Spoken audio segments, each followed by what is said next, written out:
Hey lovers!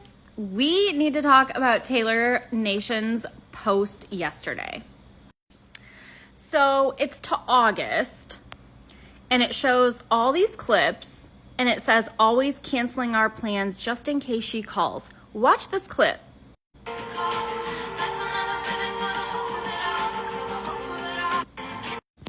To me, that clip says you guys have not solved the phones thing yet. And I think it's more than just the episodes of Midnight Mayhem with me. This goes back a while. And Taylor Nation knows what people that theorize about stuff have caught on to and what we haven't. They watch these videos. And I don't think it's completely solved yet. So I want to talk about this interview here. Okay, this was Apple Music with Zane Lowe right after Evermore came out.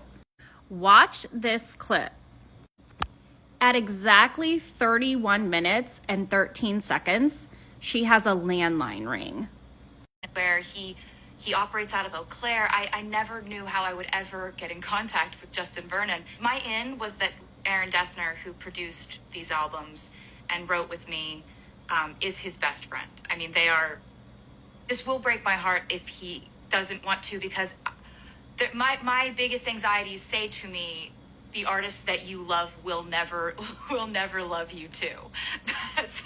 so it was just a really huge moment, just all around really good moment when he wanted to be a part of it. And then when we went in to make Evermore, what shocked me too was that Justin leaned in. You know, he's playing the lead guitar solo on Cowboy Like Me. He's playing the drums on that song. He's playing drums on Closure. He's singing background vocals on Ivy and Marjorie.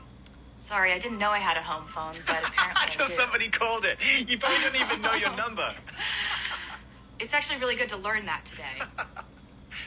But Justin Vernon working so just so naturally and so enthusiastically on Evermore was a really cool turn of events, because Okay, so a few huge takeaways from that clip.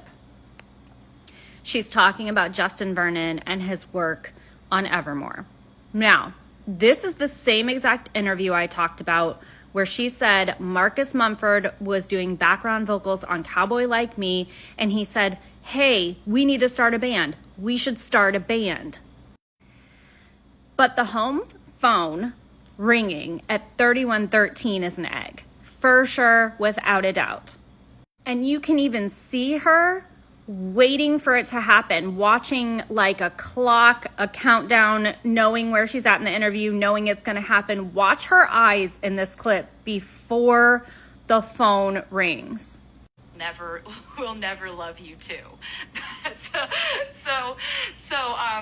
It was just a really huge moment, just all around really good moment when he wanted to be a part of it. And then when we went in to make Evermore, what shocked me too was that Justin leaned in. You know, he's playing the lead guitar solo on Cowboy Like Me. He's playing the drums on that song. He's playing drums on Closure. He's singing background vocals on Ivy and Marjorie. So that shows you she knew the phone call was coming, the home phone, because if she didn't want that noise or that sound in there, they would have cut it out. Definitely an egg. Also, if anyone can tell me what this is, please tell me what that is. Or this painting. So why in the world is the home phone ringing while she's talking about Justin Vernon and his contribution to Evermore?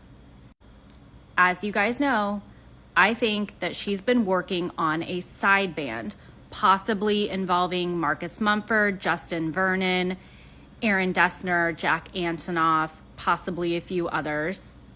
It's something she's never done, and I could totally see her doing it, putting out an album with a side band. Think like Traveling Wilburys, like a supergroup. And I think it started back in 2020.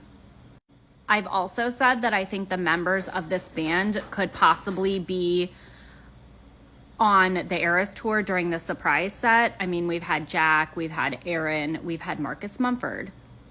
I literally pick up something new every time I watch this interview. So anyway, when she said turn of events, my mind blown. Because you guys know I've been analyzing this Instagram post of Taylor's forever. It's from May 5th, 2022. She made 2 Instagram posts that day, and that's extremely rare for her, which always led me to 5-5, 2 Instagram posts, double album for 1989, because both the posts are about 1989 and The Summer I Turned Pretty, the first season. Anyway, in this one description, I've always been so proud of this song. I'm very pleading face about this turn of events. Then she just goes on. It's like a run-on set. It's like, doesn't make sense. The turn of events, she says in here. What is the turn of events? Back then, I thought perhaps she got her masters back because it had been a while since she released Taylor's version. But now I'm just wondering. I think it may still have to do with her masters, and I do still 100% think she's getting her masters back at the end of all this. But it's weird that it's here, and it's weird that it was in that interview in 2020.